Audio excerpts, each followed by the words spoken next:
Здравствуйте, дорогие друзья!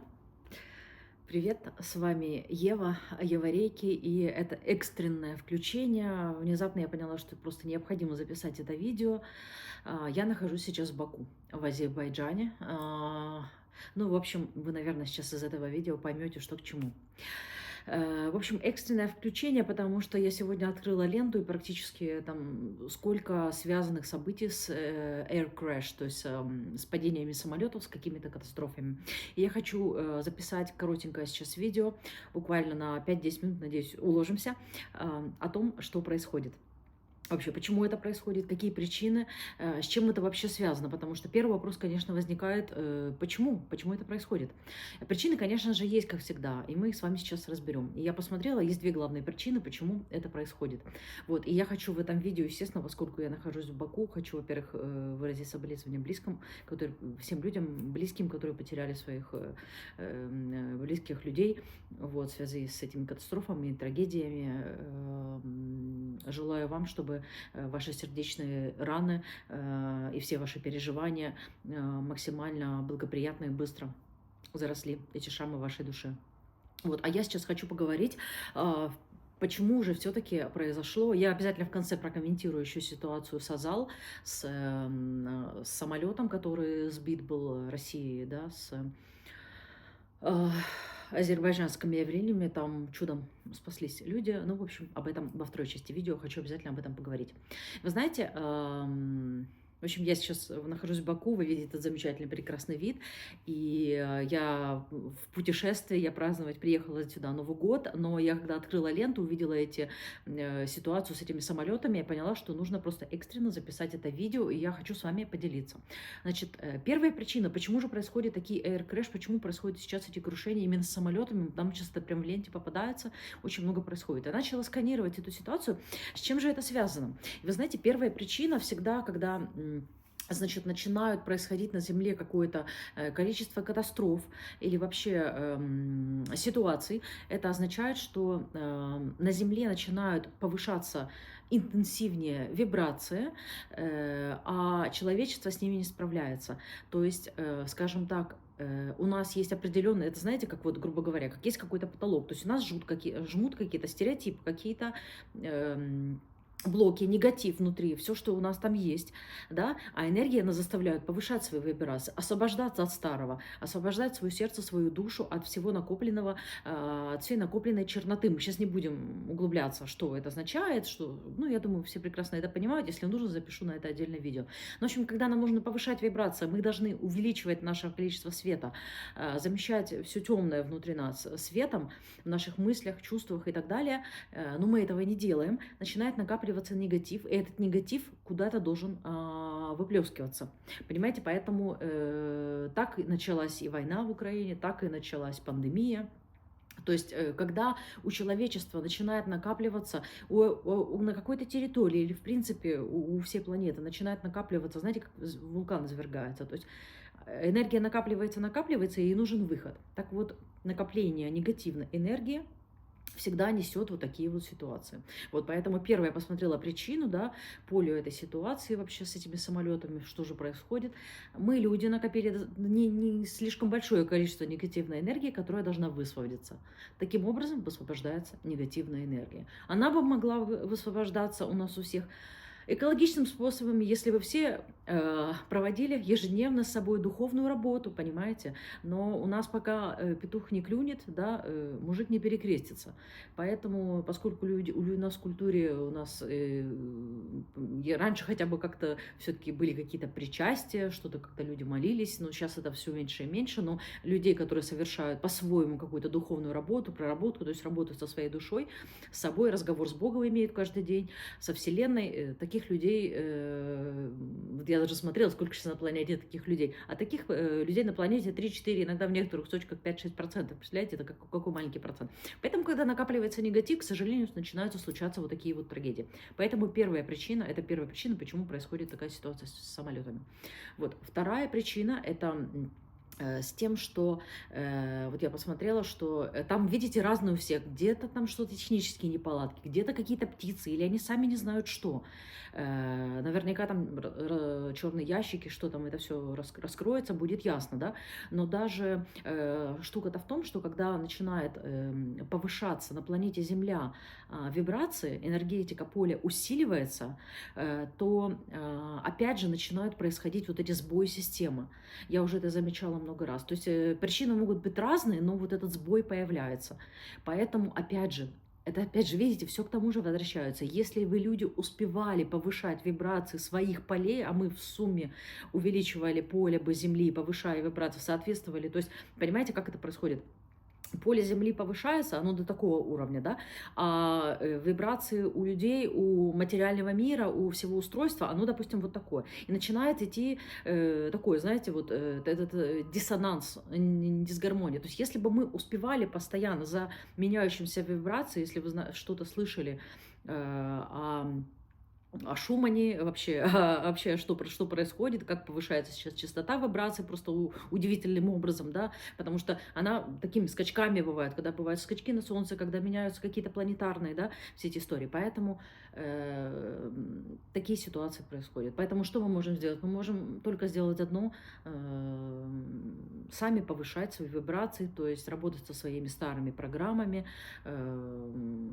очищать свою душу, иметь ежедневный диалог, понимаете, с самой собой, со своим внутренним «я». Вот, поэтому я вот посмотрела, это такие ситуации. Я не беру сейчас, не беру каждого человека, сейчас понятно, что у каждого определенная там карма у человека, определенная, были закончены какие-то контракты, поэтому какие-то люди ушли, да. Но сам факт, почему это сейчас происходит, особенно перед Новым годом, потому что, ну, как энергия обновляется, понимаете, а люди не успевают высвобождать эмоции.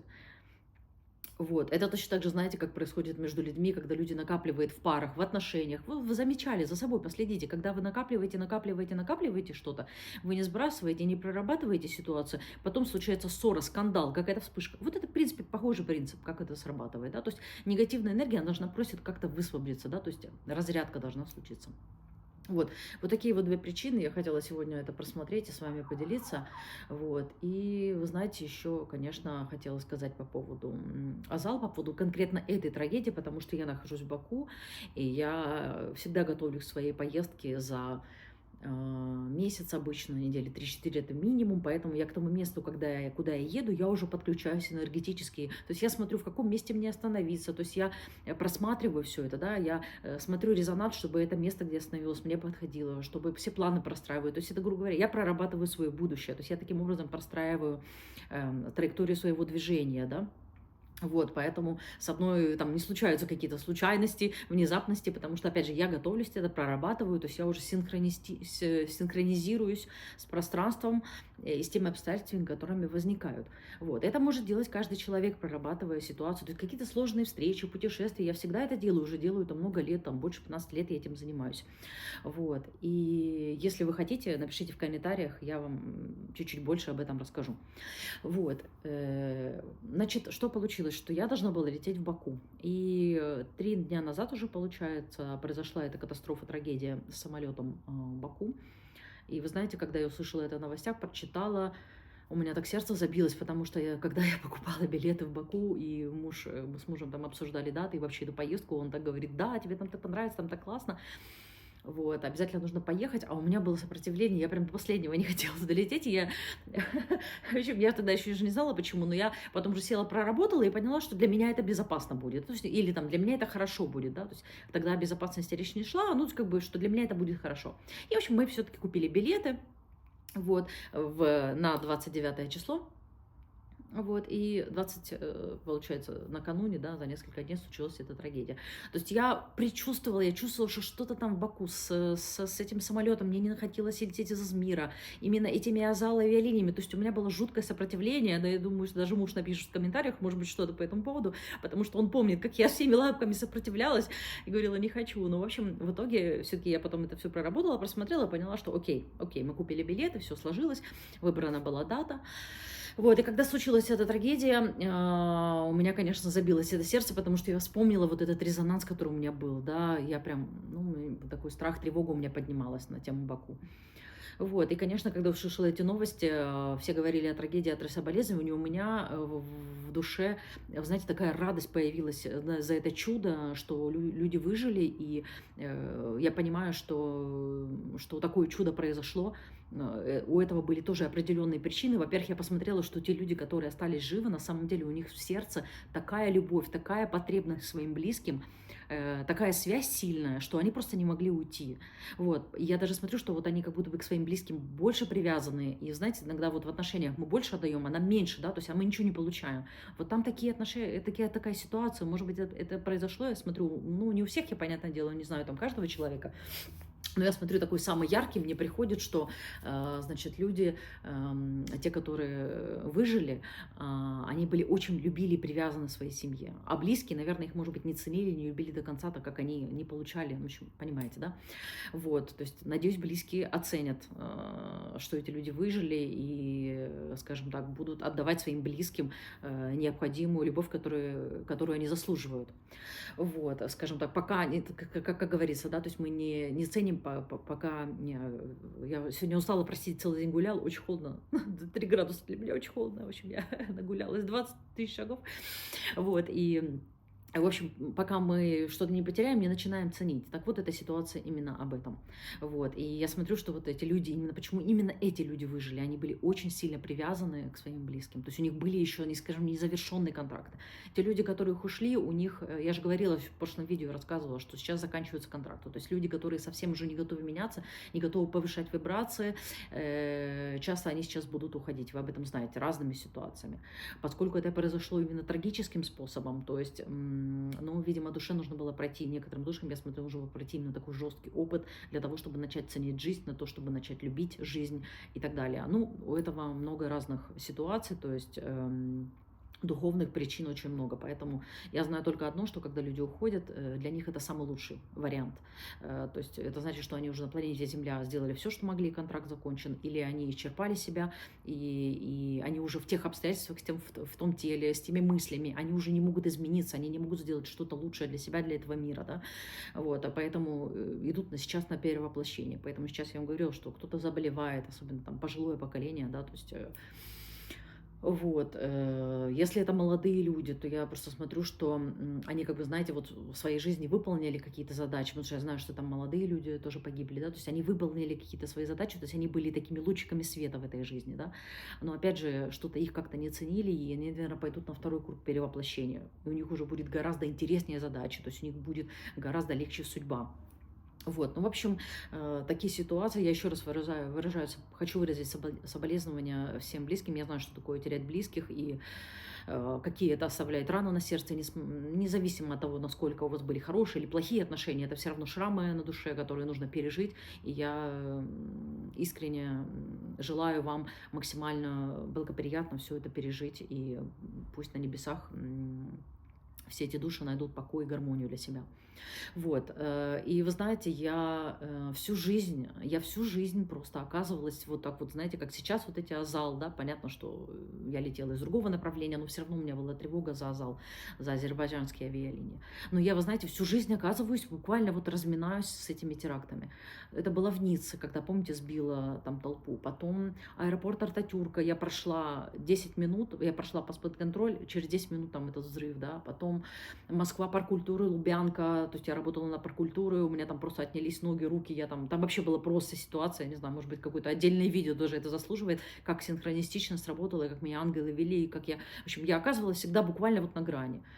Вот, какие-то еще были теракты, я попадала в какие-то ситуации, ну, в общем, это было постоянно, я все время была где-то рядом, и я потом, знаете, задавалась вопросом, почему же я была очень рядом с этими ситуациями, и постоянно снова это повторялось, и потом я поняла, что на самом деле, во-первых, мне нужно было проработать этот страх. Мне нужно было разобраться с тем, что мы не попадаем в ситуации, и ничего с нами никогда не случается просто так. То есть этот страх, вот я работала на подкультуре, да, вы знаете, эта серия терактов тогда была в Москве.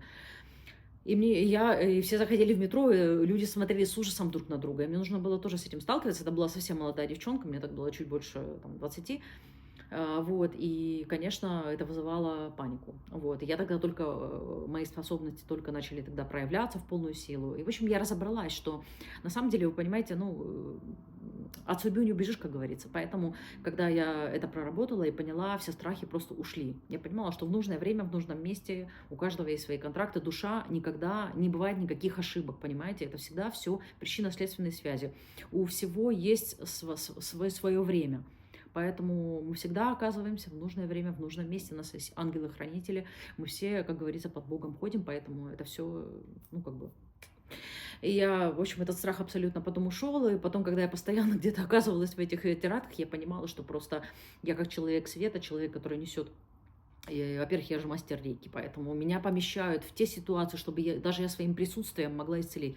Вообще, я никогда не могла подумать, что как я вообще окажусь в Баку, в Азербайджане вообще. У меня никогда даже это не было в моих мечтах. Но как-то какая-то синхронистичность, ситуация за ситуацией. И я вот сейчас сижу, сейчас 30 декабря, все, кстати, с наступающим, я сижу в Баку, понимаете. То есть, видимо, вы знаете, вот людей не зря сейчас по люди перемещают. То есть работников света, людей света, их помещают в какие-то ситуации, в какие-то рядом с этими местами, чтобы смягчать удар от каких-то катастроф, каких-то ситуаций, то есть усиливать свет. Поэтому, ну, видимо, я не случайно тоже оказалась. Я очень рада, что люди чудом выжили в этой катастрофе, дай бог им здоровья, и надеюсь, они извлекут урок из этого события, и все у них будет замечательно. Вот. Спасибо вам, друзья. Надеюсь, вам было это видео полезно. Я хочу вам передать привет из Баку. Это было... Я хотела завтра выйти в эфир, поздравить вас с Новым годом, но, в общем, эти катастрофы не оставили меня равнодушными, и я хочу... Ну, в общем, я должна была записать это видео. Я надеюсь, вам оно тоже даст какое-то внутреннее спокойствие и понимание, что ничего не происходит в жизни просто так, и все зависит на самом деле от нас. Вот. С наступающим вас, и я думаю, что мы еще снова увидимся. Ну, а впереди у нас будет много классных, интересных влогов из Баку, из этого прекрасного города. Пока, ребята, с Новым годом, наступающим. Я люблю вас, целую, пока.